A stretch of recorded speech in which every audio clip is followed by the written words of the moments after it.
up next on Tech News Today, Verizon is now confirmed to be acquiring Yahoo, and Marissa Mayer's future is in doubt. Also, we explore the future of hacking as a tool for influencing elections.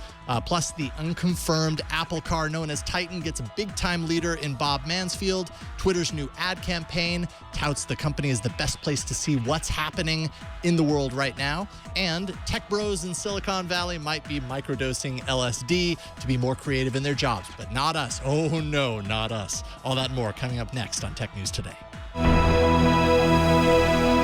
This is Twit. Bandwidth for Tech News Today is provided by CashFly at CACHEFLY.com.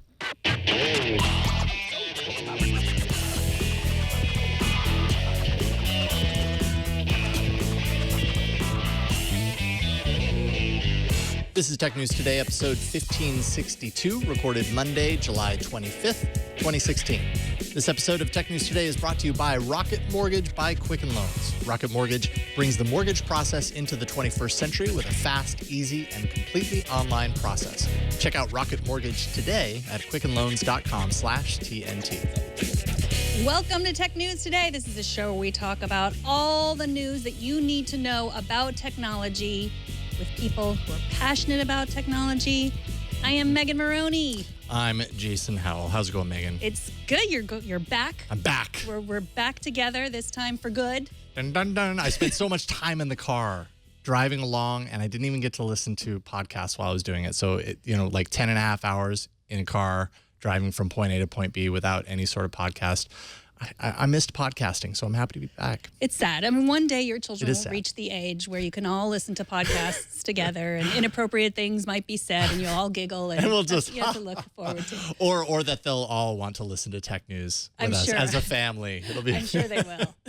I don't know when that's going to happen. I think I have a long time to wait before that'll actually happen. Let's talk about a few of the big things. This is kind of an interesting story here. The upcoming presidential election in the United States has already had its fair share of, let's just say, eyebrow-raising moments. So you can add this one to the list. Last Friday, prior to the Democratic National Convention that kicks off tonight, WikiLeaks let loose a trove of emails from the DNC. Over the weekend, many in Washington were kind of poring over the emails to figure out the details of what was leaked. But beyond that, security experts have been looking into the source of those leaks. Many are saying that evidence is very strong that groups in Russia are responsible for the leaks, and the FBI is currently actively investigating the hack. Now, we had kind of talked about this a little bit. I think it was last June. The DNC had confirmed that Russian hackers had accessed a bunch of their files, emails, chat traffic, all that kind of stuff. They hired a company called CrowdStrike to investigate and look into it. CrowdStrike found evidence that they said tied this to Russian government intelligence agencies. And I think what's most interesting about this is based on the timing that this is happening, and potentially the details that were leaked. This could be, I don't know. I feel like this is one of the first times that hacking, at least especially here in the U.S., is being used in a way that could influence something major. On the lines of the election, the U.S. election. That's really, that's just crazy to consider. It's terrifying, I think. I mean, yet, like you said, the timing is very suspicious. Donald Trump has said before that he has a close relationship with Putin. Of course, he's denying this. Hillary Clinton's team is saying these were Russians. That's sort of an easy answer. I think we'll never know who it was or why, but it is terrifying. The other thing about this is that lots of people's personal information were released by WikiLeaks. I mean, they obviously felt like all these people's social security numbers and addresses and other personal information was worth exposing all of these details in emails, which did look very bad to the DNC. Oh, and sure. Of course, the head of the DNC has resigned and taking the fall for it. But that's the fallout of this is just it's such a sticky area because it's like why is that okay to release all those people's personal information? I'm not sure it is okay. Right. And when you take a look at the things that Edward Snowden has released in the past, he's actually gone to great lengths to kind of go through and sanitize it a little bit so that there isn't all of this extra collateral damage. Here in the case of WikiLeaks, that really hasn't happened. More than 19,000 emails leaked from DNC party officials dated between January 2015, and May 2016. Like you said, a lot of personal information, credit card numbers, passport details, social security numbers, all that kind of stuff. What I'll be curious to see going forward is I feel like lines are being extended in the sand. Things that once weren't necessarily tools to be used or weren't seen as, it's just something that hasn't happened before. And I wonder if this sort of tactic is going to kind of be the type of thing that's going to begin to happen in election cycles, election campaigns, just going forward, especially if it's effective. In this case, it's just another tool, and we'll be seeing more of it. What do you think about that? I agree that we'll be seeing more of it. I don't think there's a way to stop it. It's just, I think people would be smart to do less in email, I think, at this point. I know. Burn your smartphone, burn your computer. Let's all get off the internet. It's all over. Maybe. Hey. Some of that sounds okay to me, actually. Yeah, I mean, that's the thing. It's just like the things that people, that some of the candidates have done in the past that has nothing to do with emails. I mean, you know, the things people say on Twitter that are just, I'm talking about Donald Trump. The things that Donald Trump says on Twitter are just horrible and awful. And then, you know, you see there's an instance of, I mean, it's because, you know, he knows he's saying it to everyone that it somehow seems okay, where it's like these people probably had an expectation of privacy, and then it seems in that way that they're somehow sneakier because they were sending these things in email that, oh, look, we revealed them all. So I don't know. I mean, I don't want to go too deeply into politics, so maybe we should just move on. Yeah. The final thing I'll say is, meanwhile, you know, stuff like that, conversations that are brought to light in email leaks like this, they happen. They happen regardless of whether they're seen or not. So it's just the matter that people actually see them that kind of carries with it that shock value. And, you know, it's one thing to suspect that those conversations happen behind closed doors. It's another thing to see or to read them. And it's just the way it goes. It's true. Last week, Apple released security updates for OS X, iOS, watchOS, and tvOS. So if you haven't already updated all of your Macs and your iDevices, it's time to do it now. Really, this time. The update patches a nasty password stealing vulnerability similar to the stage fright hole that plagued Android users last year. Researchers at Cisco discovered the bug, but waited to announce it until after Apple had released a fix. Yeah. Update your devices. Well, yes. And anytime this happens, I'm always sort of kind of like longing for the day when Android users can expect a quick turnaround by large numbers of devices is kind of what I'm talking about, for fixes to security holes like this. You know, on Android, Google can be very quick, actually. And, you know, we have monthly security updates and everything like that. But all of the OEMs have to be on board, all of the manufacturers and everything, they all have to be on board and working in concert with Google in order to make this happen. This is one of the strengths of iOS and Apple's kind of closed ecosystem approach with this stuff is when they see something, they can push out a patch and make sure it all gets updated very quickly, and that reaches the majority of users. Exactly. I mean, yes, there are so many drawbacks to having a closed system like Apple. I mean, I know a lot of people love to tinker around. That's why they don't like iPhones. But this is definitely one of the positives. It's just one fell swoop. Everything's updated. Let's move on. Yeah. So in other Apple news, people familiar with the matter say Bob Mansfield is now leading Project Titan. That's Apple's mysterious so-called electric car project. Mansfield was the former chief of hardware at Apple and at the helm of the release of the MacBook Air, the iMac, the iPad, and the Apple Watch. He stepped away from the day-to-day at Apple, but now he's back. Or maybe he was never gone at all. Who knows? Most experts say an Apple car, if there will be one, is still years away, but that will not stop us from reporting on every bit of news we hear about it, because I want it. Yeah, he's been pretty instrumental, to say the least, in a lot of Apple's key products. It's like he can't get away. So he first retired in 2012, then he returned 2 months later.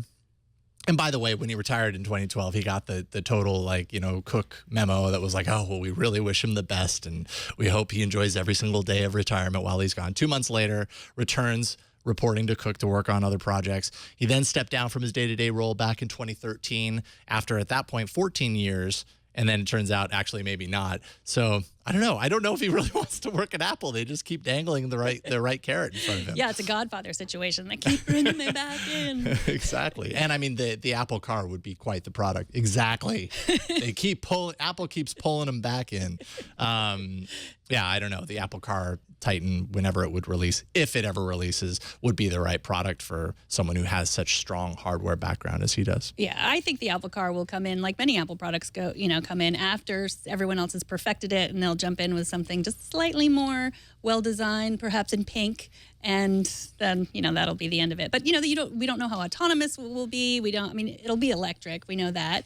And, we know Apple knows software, and that's what's going to be in cars in the future. Mm-hmm. So I don't know. Hundreds of employees are working on it right now. So I do think that it will come at some point. What does your gut tell you as far as like time? Like I'm thinking 2020, 2022. I mean, not for a while. I don't think this thing's going to see the light of day anytime soon. Maybe we should bet now. Yeah, let's do it. I'll say and then 2021. continue doing this podcast for the next 10 years when it finally debuts. 2021 is my guess. What's okay. yours? Yeah, I guess we're kind of around the same timetable. 2022, just to keep it a little different. All right. Then. Excellent. Let's do that. Twitter's been frequently criticized for not doing a good enough job at marketing itself, telling people what it's really good for. Kind of confusing there.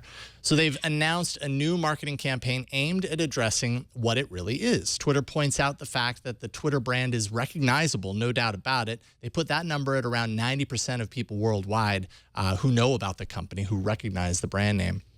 Now the company wants to make people understand it's not a Facebook. It's not, like for families sharing, their kind of relationship stuff, that its strength lies in being a source for breaking news and timely events. So they've got a couple of new videos. I don't know if you remember, it was a year ago that they released a video that was meant to kind of tell people all about Twitter, and it was super fast cuts, and it was almost as confusing as the whole question of what the heck is Twitter.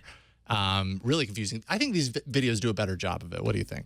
I think so. I mean, it's just see what's happening happening right now. I mean, that, and, they do a lot of coverage of what's happening right now. Pokemon Go, Black Lives Matter, all the things. I think that, whether this means people will use Twitter more because they know how to use it, I don't know.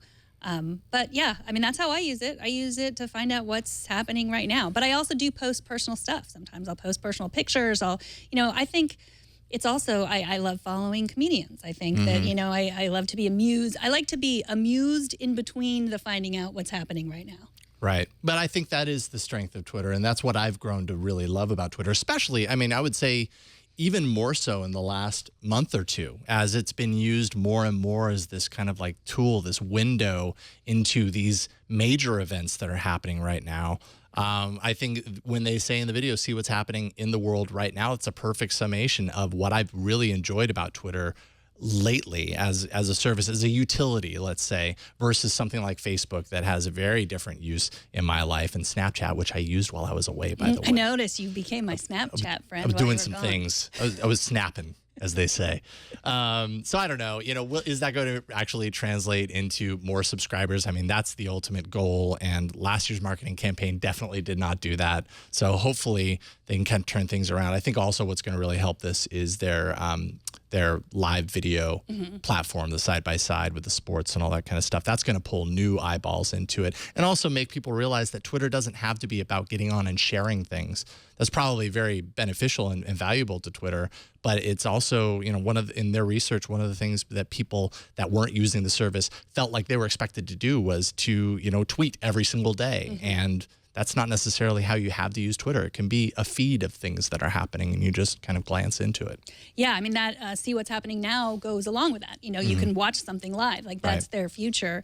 I absolutely think that not, because a lot of times when you say, why are you on Twitter? Like, what do you have to say? What do you people? I mean, my dad's been on Twitter forever, like since 2006, and he's like, I don't tweet anything. That's how I keep up with the news. Perfect. And so, but I think he's just someone who's comfortable with technology, and a lot of people his age are not. So I think that, that's where it's that's where the breakdown is. But I think more people are coming on Twitter and not sharing, just watching. So yeah, well, there's a lot to watch. So the question of the day then, we want to hear from you, TNT@twit.tv. Does Twitter's new marketing campaign accurately kind of reflect how you use Twitter? Is it effective? What do you think? Let us know, TNT@twit.tv, and we'll read it on an upcoming episode.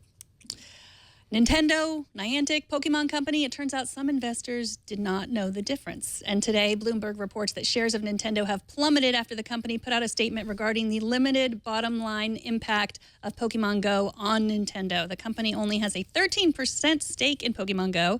The announcement of this caused the stock its steepest drop since the 90s. Also, another note to investors, Pidgeys are everywhere. They're useless. Don't even bother with them. They're trash. It's Vaporeon that you really want. Another app I used while I was gone was Pokemon Go. Oh, really? I used it in Reno. I used it in Idaho. I got rare ones that you can't find here or something. Or something. That or something makes me believe that you maybe weren't using. No, it's true. I've got at least 50 Pokemon registered in my Pokedex. But but I don't want to brag. yeah, just throwing that out there like a Pokeball. Okay, so the stock price is still up 50% since the launch of the game. Yeah, it's a correction. I doubt that many investors didn't know and didn't do their research before dropping their money. I just really think like this was an opportunity for people to make quick money, right? Pokemon explodes. You start to see the stock price rising. People get in early. It goes up. Before it reaches the peak, they get out. They cash out. Yay, we win. We all win. Well, I didn't because I didn't do that, but I should have. But this drop happened right when they made that announcement. Yeah, well, then people are getting out so that they can still make money. I guess, yeah. I think I don't know. I do also think that this is a signal to Nintendo. Hopefully Nintendo is listening. A signal to the company that there's a lot of interest by investors probably in Nintendo being just a little bit more mobile friendly. They've had a history of really kind of trying to avoid going into the mobile space, and they're opening that up a little bit more. They might not have strong like monetary ties behind Pokemon Go and be much of the reason that Pokemon Go is, but they're still definitely associated with that success. And I think that this is a signal that, hey, you should bring more of your properties to mobile. It might actually be really good for the company, whether they want to or not. Well, Lauren Hawkinson came on last week, and she talked about like her favorite game, Animal Crossing, that might be coming to, and in the same sort of augmented or faux augmented reality sort of situation. So I think that is the future. The other big question is China. Because I don't think Pokemon Go would really work in China because of their restrictions on GPS, and that information is much more locked down. Mm-hmm. And I mean, China, everybody needs China. Yeah, it's true. Everybody wants China. They're the largest growing middle class. There's a lot of people there. So, I mean, that is also a question. Yes. All right, coming up, really, the biggest news of the day, we're not going to lie about that, that Verizon is confirmed to acquire Yahoo, and we'll chat with Alex Wilhelm from Mattermark about that. But first, let's take a minute to thank Rocket Mortgage by Quicken Loans. They are the sponsor of this episode. I know at least two people who are sitting here at this table who have gone through the process of getting a mortgage. I'm pretty sure at least one of them, me, wouldn't consider it was like a whole lot of fun. It wasn't like going to a water slide park. That was fun. But going through the paperwork of a mortgage and all that kind of stuff, that's not fun. Was it fun for you, Megan? No, not at all. No. My arm was broken and I had to sign everything. That's a nightmare. Mm-hmm. So you had to sign with the other hand and your signature just didn't look right. Mm-hmm. I know all about that. Rocket Mortgage brings the mortgage approval process into the 21st century. Makes things a little bit easier. It's fast, powerful, and completely online. Rocket Mortgage has taken all the complicated, time-consuming parts of applying for a mortgage out of the equation. If you hate searching through stacks of old files and paperwork, if you have a broken arm and that's just difficult to do, well, Rocket Mortgage is going to make that a little easier for you. With Rocket Mortgage, you can easily share your bank statements and pay stubs at the touch of a button, helping you get approved in minutes for a custom mortgage solution that's been tailored to your unique financial situation. And even better, with Rocket Mortgage, you can do all of this on your phone or your tablet. It's a quick online process that you can manage from the convenience of your couch. So if you're looking to refinance your mortgage or buy a home, all that sort of stuff, you just need to check out Rocket Mortgage today at quickenloans.com/TNT. That's quickenloans.com/TNT, equal housing lender. licensed in all 50 states, NMLSconsumeraccess.org, number 3030. And we thank Rocket Mortgage by Quicken Loans for their support. All right, so we've been following closely who would emerge victorious in the acquisition of one of the internet's hottest commodities, Yahoo. Of course, I'm joking just a little bit, but we now know who that lucky company is. And joining us to talk all about it is Alex Wilhelm from Mattermark. How's it going, Alex? I am fantastic. I'm coming to you from Oregon, I think for the first time. Oh, okay. I was going to say that looks like very Oregonian wallpaper behind you. Yes, this is actually one of the rooms in my parents' house here. I'm visiting my brand new nephew, so I am not in SF today, but good to be here. Well, congratulations on the new nephew. So let's talk a little bit about Verizon and Yahoo. Tell us, now that it's confirmed that Verizon is going to indeed move forward with the acquisition of Yahoo's internet business, it's $4.8 billion. What exactly is in it for Verizon? What did they see is so worth $4.8 billion? That's a really, really great question, and I only have a partial answer because I'm not fully sure that anyone outside the companies actually understands this.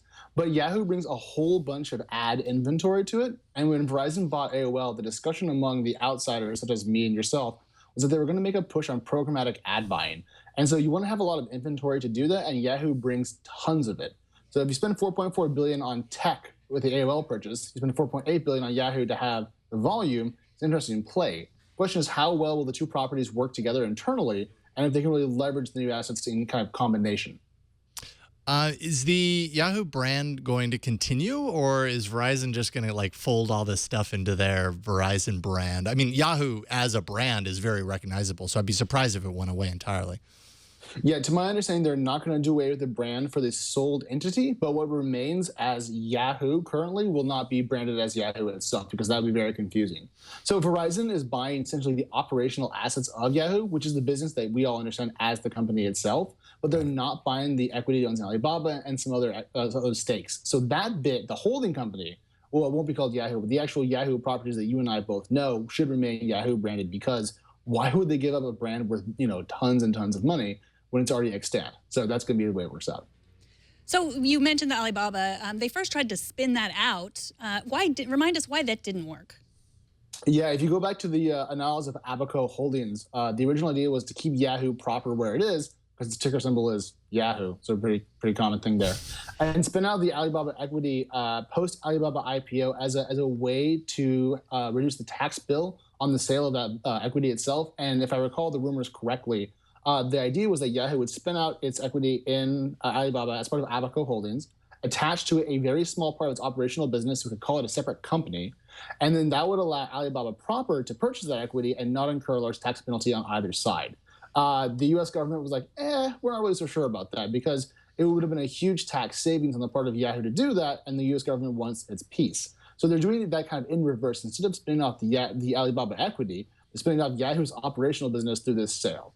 So it's confusing, it's fun, it's interesting, and it's one of those corporate stories that ends in kind of a whimper, because I think that today's news was almost non-news. It was expected, it was known, it was well leaked, and so I almost feel like we finally get to this conclusion point and it's boring, or at least I'm a little bit bored. Yeah, we've already talked about it so many times in a it might happen, what's going on here sort of way. Exactly. Do you think Verizon can actually build a mega media empire with these assets the way it wants to? Well, given that I worked for them for a total of 6 months last year, I have very deep insight into their operations and structure. No, I mean, to me, it's not bad. I mean, just to be totally honest, I hate to be a hater today because it's Monday, but if you recall back to the days when HP bought Compaq and they combined their two PC businesses that are both struggling into one entity, how did it go? And so when I think about AOL, which has some strengths and some weaknesses, and Yahoo, which has the same, the combination inside of the Verizon house, I don't see being a direct hit right away. If they have a very strong operational roadmap in place and they're going to do a lot of work to kind of combine these two assets, maybe. But, Yahoo sold for the price that it did for a number of reasons that are material and are not going to change. Declining revenue, discussions about profitability, where to deploy cash, and that sort of thing. And so I'm curious to see what Verizon wants to do, because the check's been written. And so now it's up to them to kind of make it worthwhile. But we'll be able to vet this externally, because if they ever write down any value of the Yahoo purchase, we'll know that it's not going well. But today is effectively the start of day one, which will take place kind of the start of 2017, once this all kind of lines up. But for now, Marissa's still in charge. So nothing really changes today, aside from the fact that it's a done deal that change will happen later. So it's good to everyone's talking about what's going to happen to Marissa Mayer. She's staying on through the transition, but then there was no job for her at Verizon announced. There was no position there that has been mentioned at all. And a lot of people are blaming this on her, but you have a good piece on Mattermark about the positives during her tenure. Can you talk a little bit about that? Yeah, so this morning as I was looking into the deal, I think we all kind of wanted to step back and get better perspective on what changed during her tenure. I went back and read a bunch of old articles that I read about the early days of Yahoo. Good little gift there in case you're watching the video version. And what I noticed was that if you look at the share price of Yahoo on her first day, kind of the day after she was announced as CEO when she took over on that earnings result, it's gone up quite a bit. And so while it's very fair to say that she was not the CEO that everyone hoped that she would be, as in able to turn around a declining giant like Yahoo, maybe no one could, I don't know. But she did have some positive results that are worth keeping in mind. And so the share price increased throughout her tenure from about $15.50 a share to a peak of over 50, if I recall correctly, is impressive. Now, it declined somewhat afterwards, and that was, I think, due to Alibaba's IPO, which removed that equity from it made Yahoo no longer a tracking stock for Alibaba, essentially. So there was some declines, but certainly she increased the value of the company, and that's one of the jobs as CEO of a corporation. So while it's easy to throw rocks, you and I being non-CEOs of billion-dollar corporations, I think it's also good to keep a little bit of balance and perspective on what went well, and here's one example of that. For sure. It kind of always seemed a little bit like she was handed a poison pill situation. There's a phrase called glass cliff. We're going to look that up. Mm-hmm. That sounds about right, too. So when is this expected to be completed? In other words, when are we going to have you on again to talk about the next phase of this deal? Well, hopefully I'll be back on tomorrow. But the deal was, if I recall properly, everything turns over entirely on the 1st of January, 1st, 2017. So the deal is done. There's a lot of paperwork to do, a lot of money to move around, people to switch over, and so forth. But the actual start date should be the 1st. And that's probably just for corporate, reasons. When Verizon bought AOL, for example, I was there, so I recall this. Our benefits didn't switch over until the 1st. So I don't think this is out of the ordinary to delay the full transition until the 1st of the new year. So I don't think it actually means much other than it's cleaner for kind of corporate internals. Sure. But the deal's done. I mean, the die is cast. So that's kind of a quibble about operational logistics, but this is done. And that I think is something that's going to kind of slowly set into our mindset, because also you got to keep in mind, this is a price anchor for the value of revenue. So if you're a startup and you're not growing very quickly, and you're not really a growth company, all of a sudden you're going to have a new valuation multiple attached to your neck. So Yahoo had about $1.3 billion in GAAP revenue last quarter and selling for $4.8 billion total. So what does that mean for the value of revenue for companies that aren't growing very quickly? Well, it means the market's not valuing it very highly. So that's kind of what I'm looking for, is about what this means for startups in and around our little world of Silicon Valley. Awesome. You write about all this stuff at Mattermark, of course. Alex Wilhelm, Mattermark.com. Where should people follow your work online? Mattermark.com/blog is where it all kind of lands. And I'm on Twitter as Megan Morrone. So feel free to say hi. And that always confuses me. I know. I don't know why I picked that before I met her, but I just have to mention. I've been filing all kinds of complaints, but Twitter just doesn't listen. Instead, we just invite him on our show. At Alex on Twitter is the actual place to go. Thank you, Alex Wilhelm. As always a pleasure getting you on. Thank you very much. That's all, folks. All right, take care, Alex. Bye, y'all. All right, so that was an interesting transition there at the end, but I like it, Brian. TNT's fan of the day. We needed music for it. I don't know, to spruce it up a little bit. TNT's fan of the day is Lionel at My Pets Are My Kids on Twitter, who I think proves that quite possibly his kids are his kids too with this photo, unless that kid is a pet, but that would just be weird. So I'll just assume that his Twitter ID was chosen before he actually had kids. Lionel has written into iOS Today too. That is his son, and he is learning to code. So for his son, we did a whole episode on teaching yourself to code, because he said he wants to get a better life for his son. And Oh, that is fantastic. Awesome. Well, thank you for sending that in. Hey, we have this thing we do where you show us how you watch and listen to TNT. You record a video or you take a picture of yourself, your setup, however you enjoy the show, and you post it on Instagram, Google+, Twitter, or Facebook, and use the hashtag HowIWatchTNT all in one word. And then we look for it, we find it, and we put you in the show. So why don't you do that? Please. Please. Please. Tech Insider says Silicon Valley techies are using the drug LSD for inspiration. According to this story, it's as prevalent as cocaine was on Wall Street in the 80s. It's not the LSD of your youth, though. The Psychedelic Explorer's Guide says it's all about microdosing, 10 to 20 micrograms of LSD to increase focus, open your heart, and achieve breakthrough results while remaining integrated within your regular routine. Now, if this is true of Silicon Valley developers, then I finally understand that app Peach that we talked about. It makes so much sense. Whoa, things are getting really weird and trippy around here. I've got flies buzzing around me that I keep like annoying me. No, Maybe that's no not flies. real. There are no flies. I'm really itchy suddenly. Yeah, this is getting strange. I don't know what just happened. Have you heard about this microdosing? I mean, I've heard that there is such a thing as microdosing.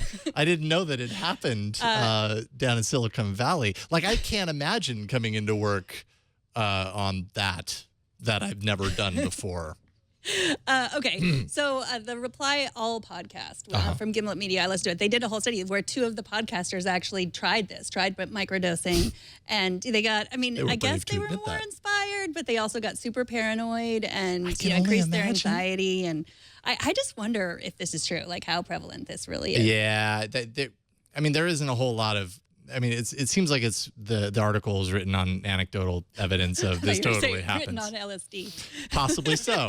Hey, that would have been your research, I imagine. 6 to 25 micrograms is considered microdosing versus the 100 to 250 micrograms that you took when you saw the clouds turn into dust mites and they sprinkled you with candy canes.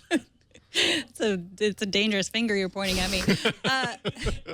It's just getting weird and itchy and there flies.